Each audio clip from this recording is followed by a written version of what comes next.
Okay, so in the previous video, we were converting decimal to numeration. However, sometimes you might get a fraction like this. So you just need to convert this number into 0.75. And once you do like this, it will give us nothing but 0.75. And we put it in the form of a times 10 power n.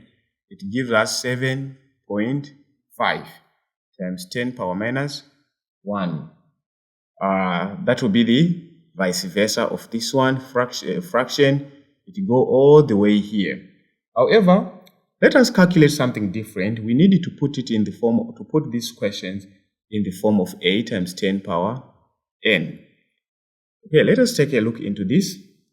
Let us say we are having 4 times 10 power 8 all over 5 times 10 power 5.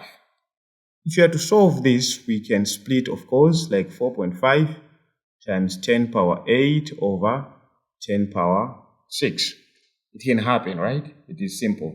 So if that is the case, here if we divide, we get 0.8 if we are to go for this. Times, when we are dividing according to the laws of exponent, we subtract the exponent.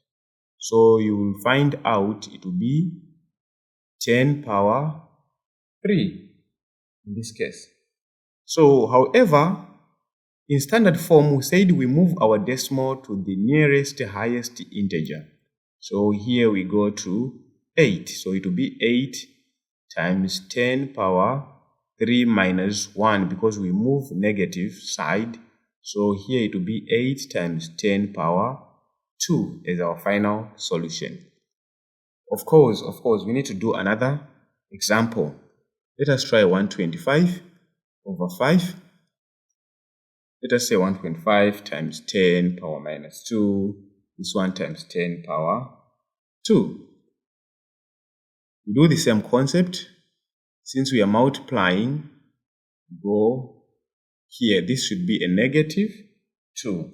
If that is the case, it means we get nothing but here it will be 25. So we get 25 here times 10 power minus 2 minus 2. When we are dividing and the exponent, the bases are the same, we subtract. So we get nothing but 10 minus 4. And here we said we move the decimal to the highest significant figure. So it will be 2.5 times 10 power minus 4 plus 1. So equals to 2.5 times 10 power minus 3. So that's our solution. For example, now I want you to solve for 125 times 10 power 2 bracket 5 times 10 power minus 4. Solve.